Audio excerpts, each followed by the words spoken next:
Tahun 2022 ini bagaimana alur perrankingan untuk P3K Bapak Ibu sekalian? Silahkan bisa disimak Bapak Ibu sekalian agar bisa membaca peluang dan tentu bisa melihat situasi agar Bapak Ibu bisa mengoptimalkan peluangnya bisa lulus P3K berdasarkan alur perrankingan yang terbaru 2022 ini.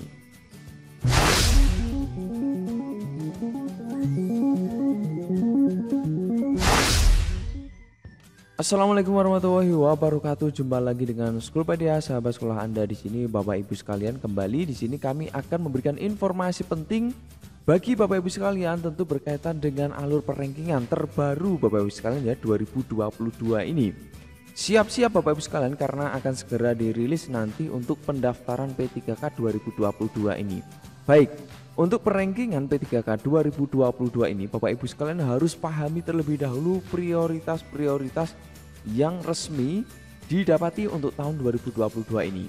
Nah, Bapak Ibu patut bergembira khususnya Bapak Ibu sekalian yang masuk prioritas. Nah, apakah Bapak Ibu yang menyimak video ini salah satu dari Bapak Ibu mungkin masuk di prioritas ini? Tinggalkan di kolom komentar ya.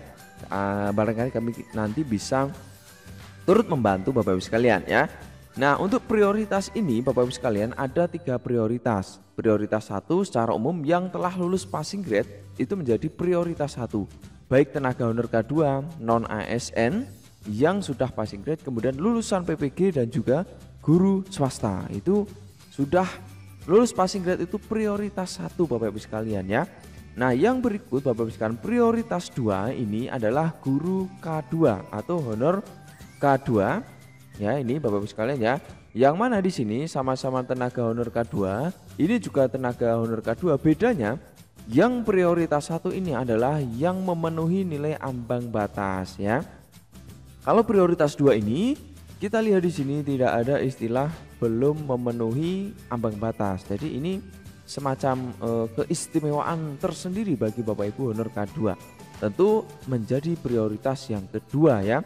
Lalu prioritas yang ketiga ini Bapak Ibu sekalian juga harus tahu bahwa prioritas ketiga ini merupakan guru non ASN yang sudah mengajar dan masuk di Dapodik minimal 3 tahun ya. 3 tahun ini masuk di Dapodik, dan nanti Bapak Ibu sekalian prioritas 3 jika Bapak Ibu masuk kriteria ini tentu patut berbangga karena akan mendapatkan nilai lebih ya, atau keunggulan menjadi prioritas. Dan juga Bapak Ibu sekalian selain prioritas ini Bapak Ibu sekalian juga ada pelamar umum. Pelamar umum ini adalah lulusan PPG Bapak Ibu sekalian ya, yang lulusan PPG belum mengabdi atau belum menjadi guru tetapi sudah memiliki sertifikat pendidik dan sudah lulus PPG ya. Dan pelamar yang terdaftar di Dapodik. Jadi Bapak Ibu sekalian yang guru baru sudah masuk di Dapodik 1 tahun mungkin atau 2 tahun itu juga bisa melamar sebagai pelamar umum ini ya. Nah, ini Bapak Ibu harus pahami dulu. Jadi kesempatannya atau persaingannya adalah demikian. Jadi ada pelamar prioritas dan pelamar umum. Sekarang kita lihat di sini berdasarkan resmi Bapak Ibu sekalian ya, berdasarkan pasal 37 untuk pemenuhan kebutuhan ini.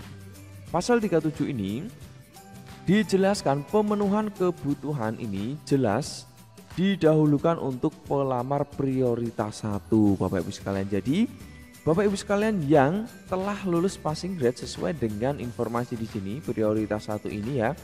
Nah, yang ini otomatis ya akan diutamakan untuk mengisi formasi yang telah tersedia dari pemerintah atau Kemdikbud seleksinya ya. Nah, jika pemenuhan kebutuhan bagi pelamar sebagaimana dimaksud pada ayat 1 ini berlaku urutan dari, nah ini berlaku urutan dari, nah ini penting sekali Bapak Ibu sekalian ya.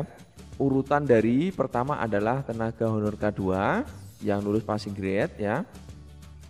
Kemudian yang B adalah guru non ASN yang memenuhi nilai ambang batas tahun 2021. Kemudian lulusan PPG yang memenuhi nilai ambang batas dan guru swasta yang sudah passing grade juga. Jadi di sini sudah jelas ya Bapak sekalian berlaku urutan ya, urutannya ini ya, urutan dari A B C D. Jadi pemenuhan kebutuhan ini sudah jelas tertera. Tentu Bapak Ibu yang sudah lulus passing grade intinya diuntungkan sekali, apalagi Bapak Ibu sekalian ya yang honor K2 karena memang secara pengabdian, secara durasi tentu lebih lama ya, patut diberi jalan eksklusif ya, jalan khusus ya. Itu. Dan selanjutnya Bapak Ibu sekalian, terkait dengan pemenuhan kebutuhan ini, dalam hal kebutuhan untuk prioritas 1 ini belum terpenuhi, maka baru diisi prioritas 2 Bapak Ibu sekalian ya. Nah, untuk prioritas 2 ini tentu Bapak Ibu sekalian, ini adalah Bapak Ibu yang honor K2. Lagi-lagi honor K2 ini banyak diuntungkan Bapak Ibu sekalian ya.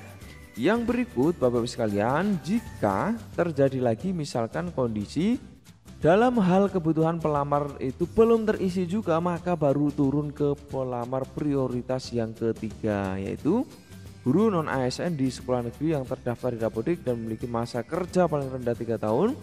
Jika masih sama saja, maka belum terpenuhi juga ya, maka dilanjutkan dengan pelamar umum Bapak Ibu sekalian ya ini. Nah ini dia, jadi seperti itu Bapak Ibu sekalian untuk alurnya dalam hal pemenuhan kebutuhan untuk formasi P3K 2022 ini. Nah di sini juga mungkin Bapak Ibu sekalian bertanya-tanya, guru swasta ya, guru swasta di sini untuk alur pemenuhan ya, walaupun sudah jelas masuk ke prioritas 1 di sini sudah jelas Bapak Ibu sekalian ya. Nah nanti Bapak Ibu sekalian, misalkan Bapak Ibu yang sudah lulus passing grade guru swasta ini jelas. Nah kemudian Bapak Ibu yang guru swasta tetapi belum lulus passing grade, di sini memang tidak tertera secara detail secara jelas.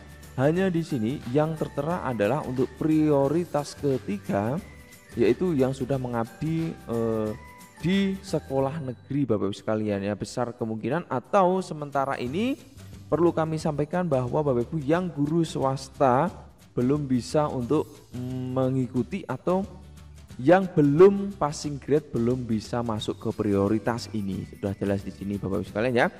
Dan Bapak Ibu sekalian bisa nanti masuk ke pelamar umum tentunya, karena pelamar umum ini adalah Bapak Ibu sekalian yang salah satunya di sini adalah yang terdaftar di Dapodik. Jadi Bapak Ibu sekalian bisa masuk bagian di sini ya. Jadi seperti itu, tetap bisa mengikuti seleksi ya Bapak Ibu sekalian. Mudah-mudahan tidak panik lagi ya Bapak Ibu yang guru swasta. Jadi jika informasi ini bermanfaat, jangan lupa di like, share video ini, dan terus ikuti update terbaru dari kami dengan cara pencet tombol subscribe dan tombol lonceng notifikasinya ya. Sekian dulu, semoga bermanfaat. Jika ada kendala kita lanjut diskusi di kolom komentar di bawah ini Bapak Ibu sekalian ya. Sampai jumpa di video berikutnya. Assalamualaikum warahmatullahi wabarakatuh.